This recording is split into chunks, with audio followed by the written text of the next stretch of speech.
live. Hi everyone. Today we're looking at Brahms Intermezzo Opus 118 number 2.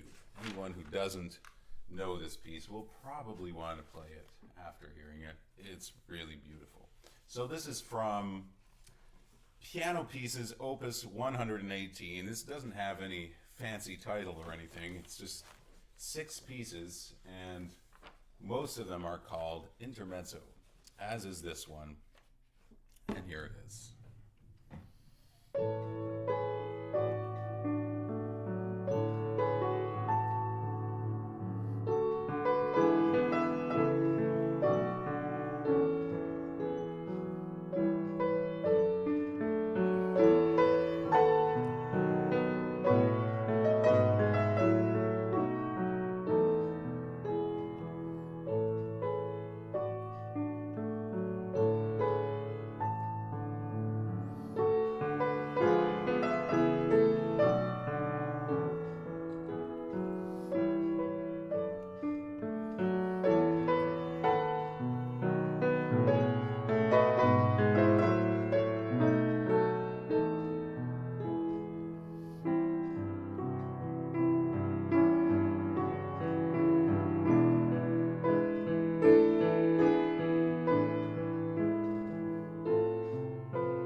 just love it.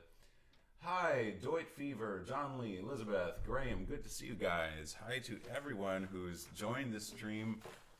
Let's take this piece apart a little bit and let's get into it. It's kind of funny how this piece, you know, there's another one in these 6, because it's a set of 6 that's called Romance.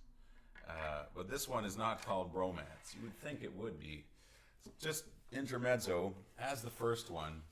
And so many of these pieces are really, really, they're all really incredible.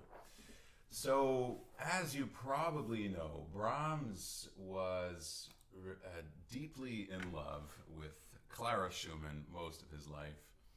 And you kind of get the impression, even if he didn't talk about it specifically about these pieces, but there seems to be something there. There seems to be something about his deep love for Clara in these pieces. You can sense that.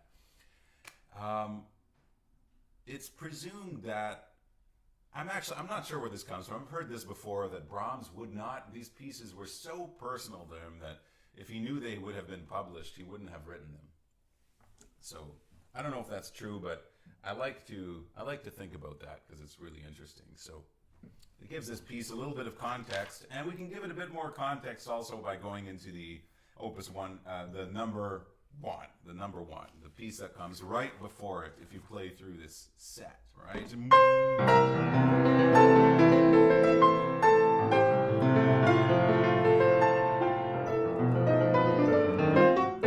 We'd have to look at that as well. But this thing ends, feels kind of, you know, sort of painful and tragic.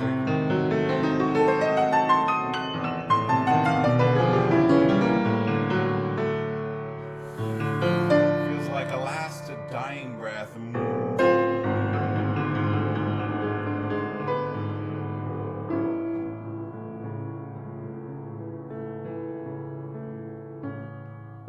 that sets the mood for the next piece, which is coming here. All right. So now, you know, we've died and we've gone to heaven. So here we go.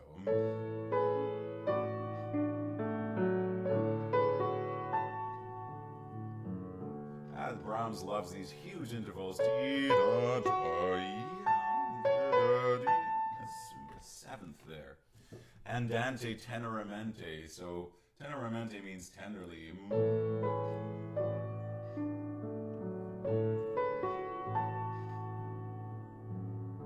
And you know, swell here.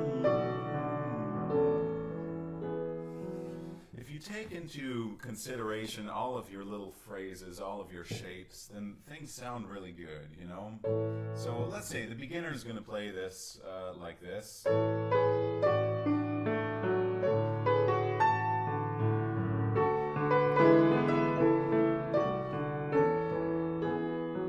then when you shape everything, we get...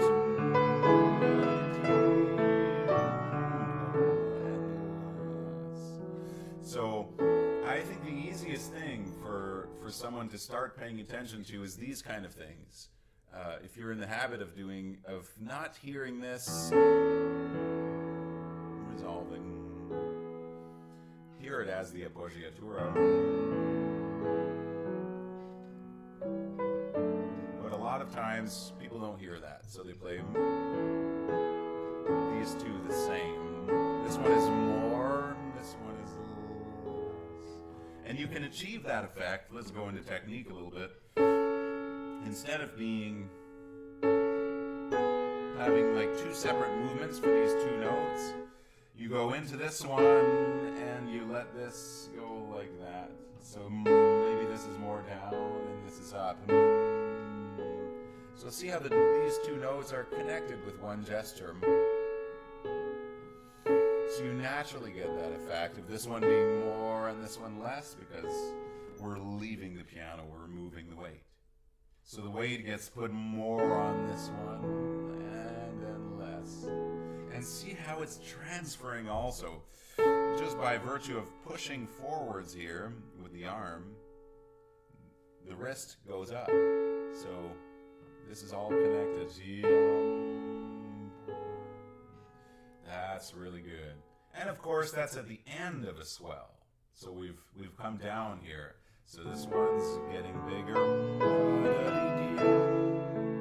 We've built up to there.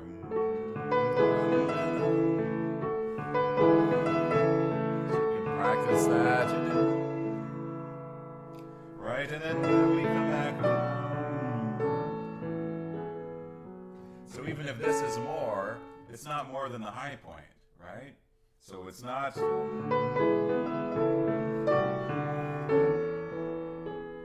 It sounds kind of okay, but we've missed the high point that he gave us in this phrase, which is the highest note.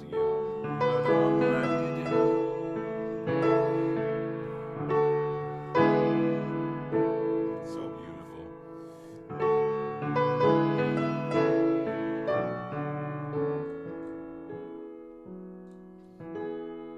And here we have a quarter note. So you hold that.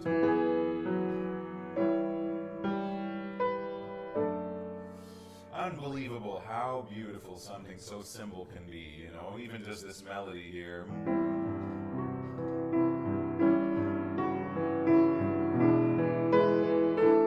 It's just two notes. It's so beautiful. How do we connect this now?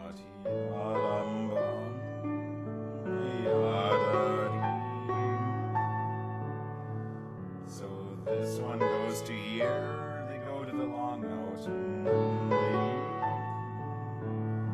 How about pedal? I leave this, but if you want to be more, there's different ways of pedaling, right? You could do more pedal. 2 beats pedal here, sort of that. Maybe you have to pay attention, right? It's a little different also if you have small hands, because you can't hold the F sharp when you get here. If you have small hands, we don't want that. Whatever you do, we got to find a way of getting this F sharp in the pedal so we don't have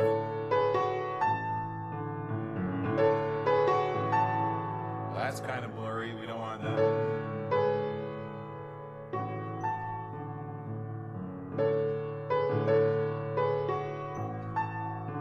Whatever you do, that F sharp's got to be in there. Piano dolce again.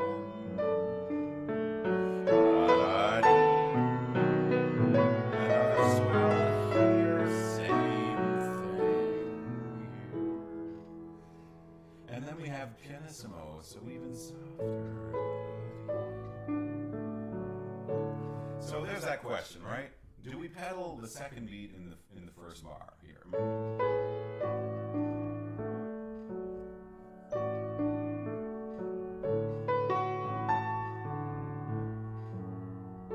If you want. I think either can be fine. You know, there's not one way of doing it. Do what you find most convincing and tasteful. The more convincing you play it, the better it's going to sound. Now this time, we have a diminished 7th chord. 7,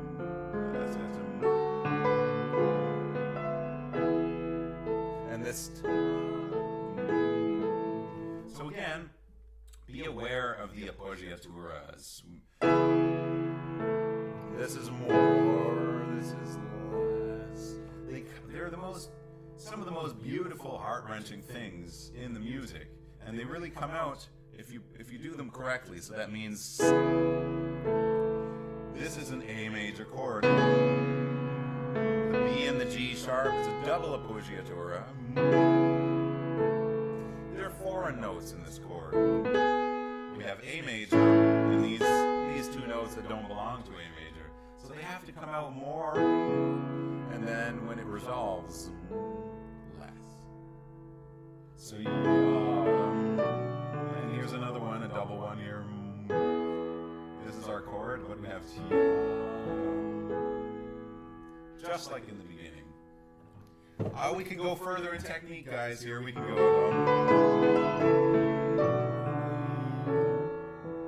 See how this? We can bring it from where we're sitting. So you're not just sitting in one place,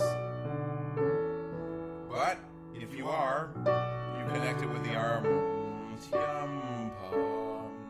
So see, you kind of go forwards to this note. And I like to switch the 2 for 3 here. Then you can really do this. So you have 2-5 here, switch the 2 for a 3, and then we're going in the front. But you're also, you guide yourself in the front like this, right? Not just with the arms. If you want to go further.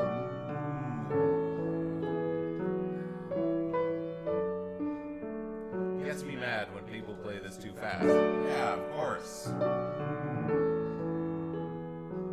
Don't have too much coffee before playing this music. Sorry, I keep missing those. You have to maybe just concentrate.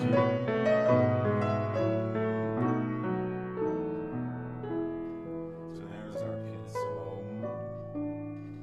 All right. Maybe I don't go into too much depth about that, but I hope some of you understand this. See how this can connect.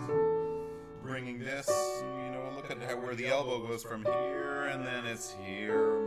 But connect the elbow a little bit to the hip bone as well. So it feels like you're bringing this in the front from here, as if the movement has to come from, well, let's say it looks like the hips, right? But it's more the whole waist, I suppose, and the movement happens on the sit bones. So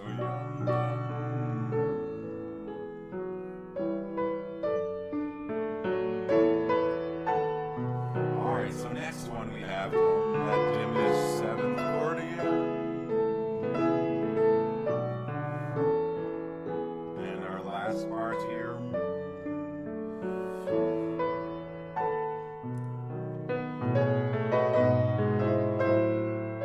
You got it again, same thing. Now we have this mysterious thing where he writes espressivo.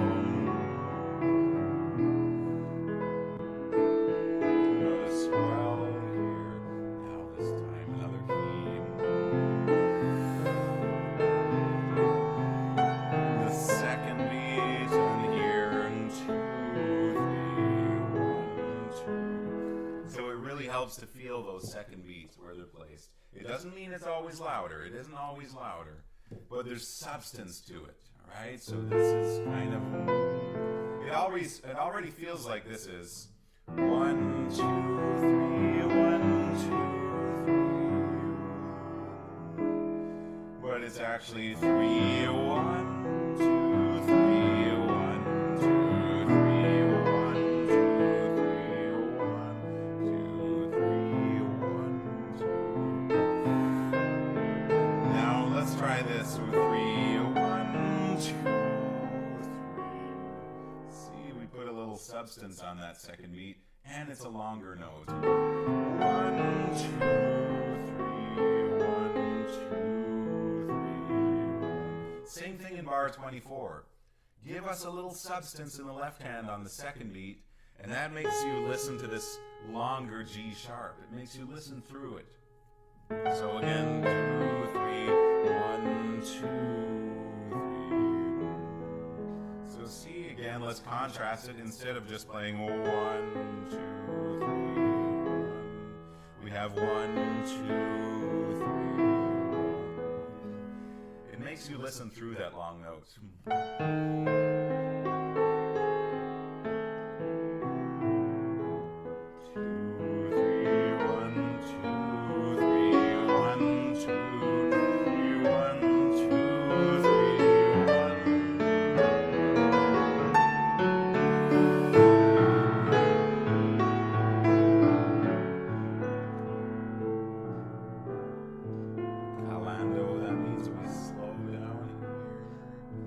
'Dolce, back to the sweet and tender thing. Right? So we have that kind of build up, and there's more than one way of doing it. Graham says, I played this intermezzo along with the preceding one for my ARCT, way back when. Yeah, they're very nice if you put the first and second one together. That's a really good idea, yeah? So if you learn the second one, might as well learn the first one and play these two back to back, if you're not learning them all, of course. So definitely more than one way to do this. We could go 1, 2, a little more agitated.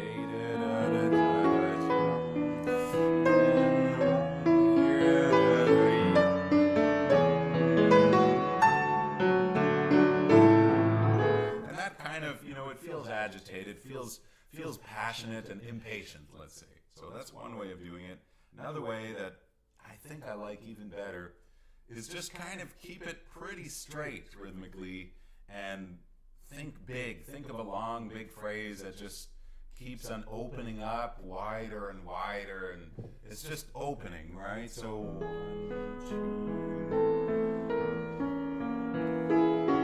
2. Like this thing is just going and it doesn't stop.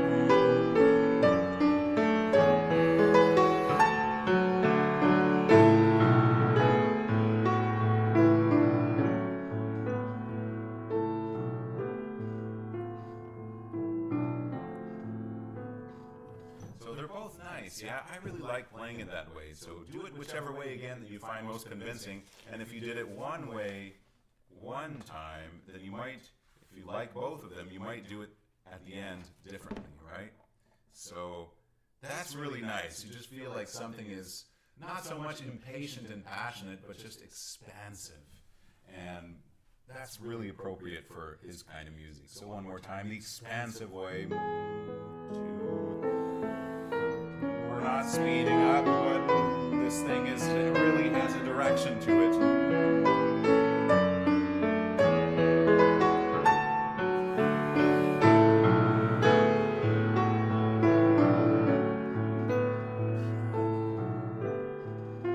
Slow down here. I kind of like to take the tempo back here a bit. And we have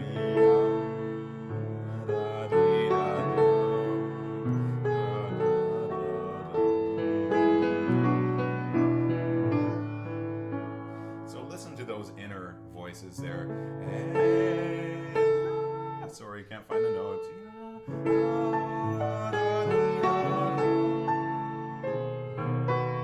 See here we hold the A both times. So it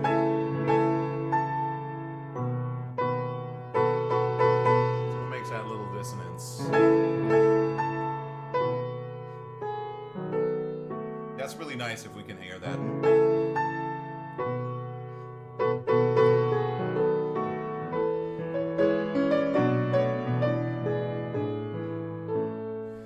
Here, you put a little substance. Here's a great example of a substantial second beat, which is less strong than the first beat. See, the second beat is not superficial. This would be superficial. All right. We don't want it superficial, but we don't want it either. Want it to be louder than the first, right? That goes against our little rule about the appoggiaturas there. The foreign notes are more dissonant, they should be louder.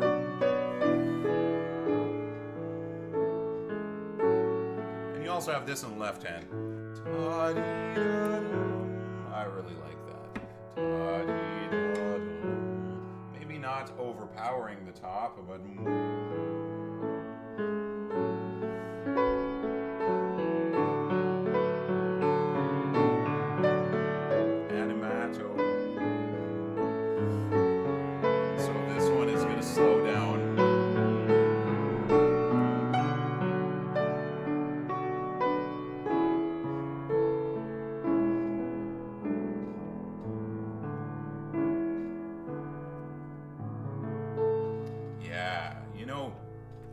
videos would be much better if someone was playing this, playing this for me, and we'd do this together. Maybe at some point we'll start doing that. There's just, when you play it yourself, there's only so much you think about that needs to be explained. But when you hear someone else do it, then then there's no end to things that we can talk about. So, all right. I definitely had too much coffee this morning. I'm not a big coffee drinker, and try to stay calm and play this piece. So here we go. We get into the next part here. I am a pappy. I'm learning this piece. Thank you so much for this Massicotte. Fantastic. So happy to hear when people are actually playing the pieces that we're looking at. For the pianissimo, do you use the left pedal? Hi, Peter. Pianissimo, left pedal. Yeah, absolutely. I mean, it's really hard if you don't use the left pedal. You just make it harder. So think of this. The left pedal, it's cutting out the brightness because you're using 2 instead of 3 or 1 instead of 2 strings. So if you feel like something is pianissimo but you really want it to be bright, then maybe you make that extra effort and don't use the pedal. But otherwise, if it can be a little bit less bright, then you don't need that, right? You don't need that, you don't need to take off to not use that left pedal, okay? So let's go on here to the second part. Hi, Richard. How do you get the voicing in the chords? Yeah, these are great questions, right? What are chords that we want to voice? I suppose all of them. I mean, you do it by, of course, practice and intention. Lean on the side of the hand, you know. As a practice, let's say we take this chord. We have 4 notes. This is maybe not the best example because you're going to play these 2 with the thumb, right? Not like this, 1, 2, 4, 5, just like that. So we can't voice this if we do that, but that's okay.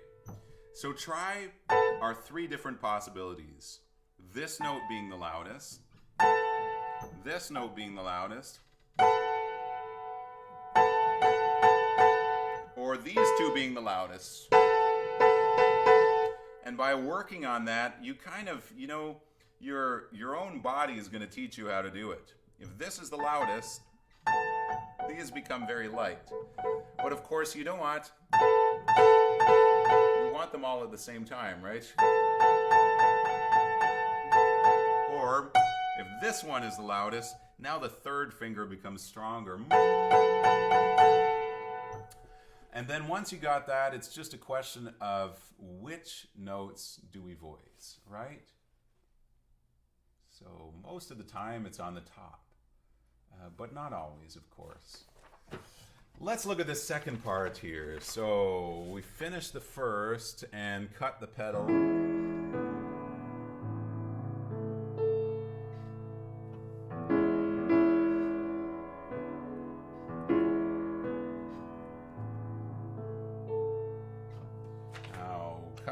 This note here. So it's like a lonely note. We're going to have this 3 times. Here we have a repeat. So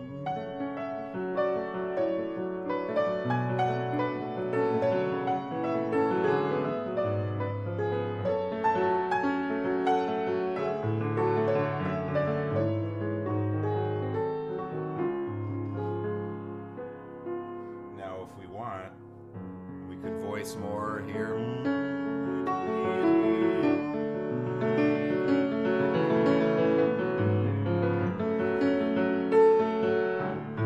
This would go C sharp, A, and then in the right hand.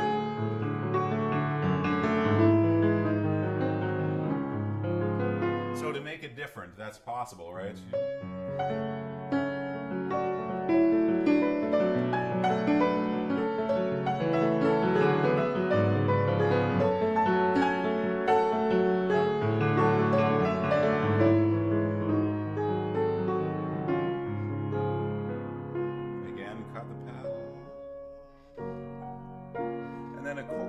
Brahms loves chorales, right?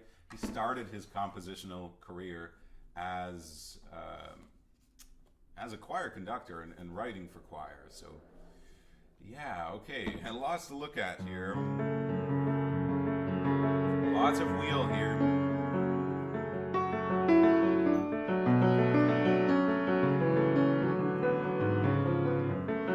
So that's very different than playing with the fingers independently. Everything gets connected. Same in the right hand. These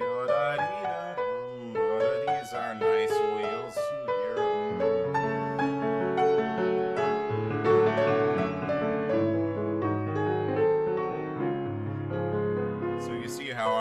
higher note. We're going around. We're kind of at the top of the wheel, but we're at the curve of the wheel, and we're playing in the front.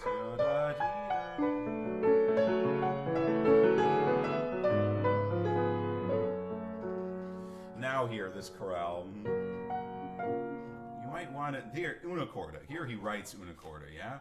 So you can tell it's not a very bright kind of thing. So put the una corda and squeeze the belly button into the spine so you take more weight again away from the piano.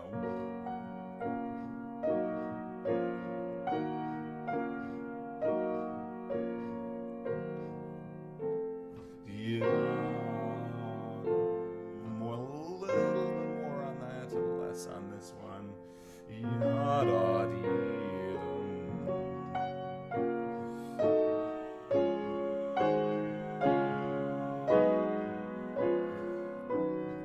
So see, even if we have pianissimo there, we still try to shape it all together, right? There's two big shapes there. According to the lines he wrote, he's giving us a big hand, so and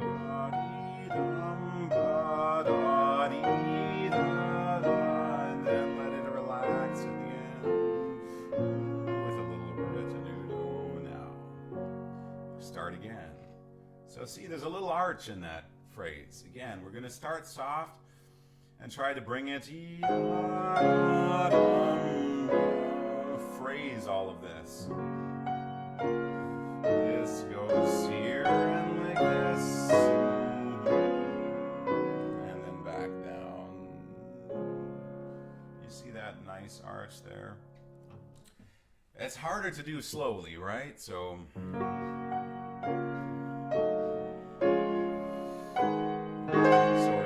B sharp, connect those here, going like this, and all the way through to here, and relax to the end. Now this is a little different than what we had before, right? Because we're going to have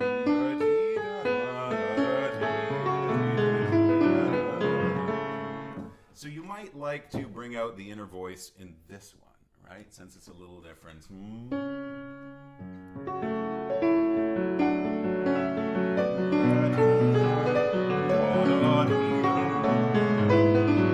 Now bring out the top.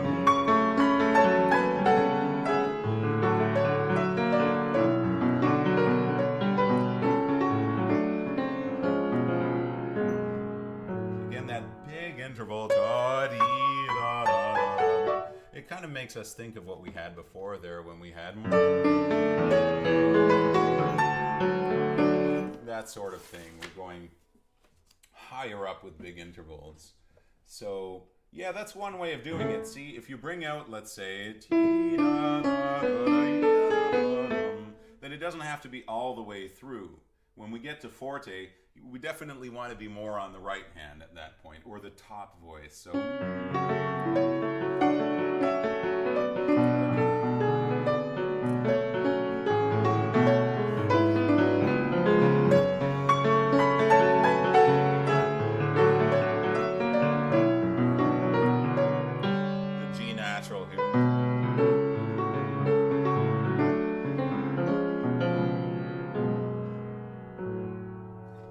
classic little thing. I think if you're more on the beginner side, this is the one thing you can get from this. Always hear these things more or less, right? Don't make the mistake of going to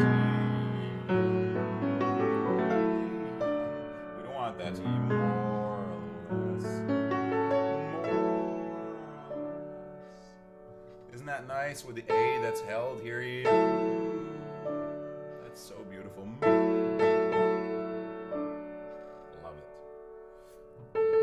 That's a kind of voicing thing again.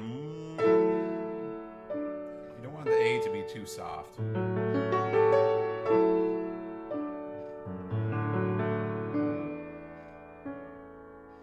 Alright, dolce.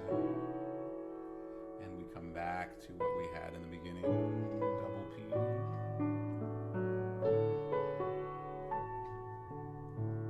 That doesn't always have to be like this. It could be less expressive this time, right?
that's exactly what we had before.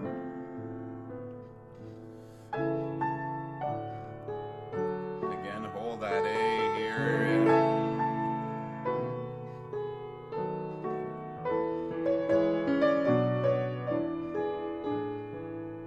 And the end is exactly the same, right? It's exactly the same as what we had in the beginning. So there we have it. Hi, Bill. Hi, Dan Hudson, N.G. Mathieu. Absolutely wonderful, Stephen. Love what you're doing. Please don't stop. Thank you, Dan. I appreciate it. I appreciate that, you know. Your piano sounds better and better. Great. That's good. It's going to sound better when I get the transmitter for the other microphone, because this one isn't helping, but we have a better microphone in the back. So that, and eventually a better camera too. I wonder why you counted rhythm 3-1-2 instead of regular 3-2-1. I see. I don't have the sheet music. I see. Okay. All right. It's actually written exactly like that. That's what I'm trying to say here. It sounds like 1, 2, 3, 1, 2, 3. But it's not. This is on the downbeat is here. 3, 1, 2, 3, 1, 2, 3. So Brahms and Schumann as well, they do this kind of thing sometimes. They play around with the meter. They leave the meter as it is, but what they're writing doesn't seem to go with what you would expect the meter to be. Because that's how you do in French. Not sure what that was a reply to. When the second theme is repeated, shouldn't the melody in the left hand be emphasized? Yeah, that's exactly what we've said, right? So when that theme is repeated again, I think it should be, you know, because it's a nice thing to bring out, and of course you don't want it to be twice the same. So absolutely bring out the left hand the second time, and then when it's repeated the third time, you know, it could be a combination of both, or however you like it, you know. It doesn't have to be necessarily always one or the other, you know. They can kind of mingle with each other. At times the top is more...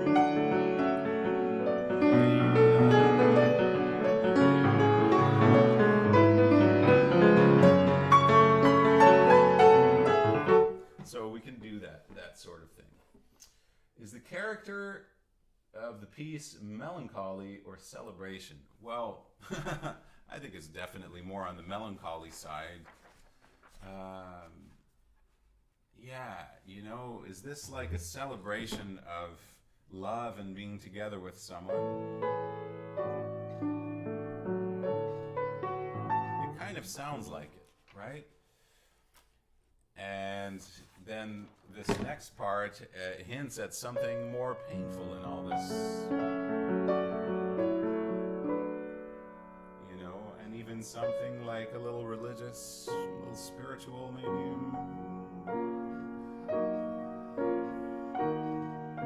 You know, you go pray for a while. You know, and if you look at Brahms' love life, well, it's really sad, you know. I mean, he seemed to be madly in love with Clara Schumann for most of his life, and, you know, they couldn't really be together. So even after Robert Schumann died, he didn't really see her anymore. So, you know, it's a very interesting thing to look at. Brahms and his love life and his life in general gives you a lot of background on the sort of pieces that he writes like this. So that wraps it up, guys. I don't know how much about downbeat and upbeat, but your tip helped me understand. I believe I got it. Awesome, great. So, and don't forget, you can always go print these things out on IMSLP for free.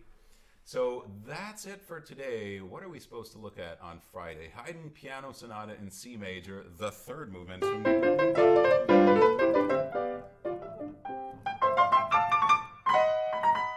Oh, I love that sonata so much. So we'll be back Friday looking at that. Don't forget to like and subscribe. Check out the schedule if you want to stay tuned, and check out the Patreon page if you want to support the channel. We'll have lots more coming up. Thank you, everyone. Peace, over and out.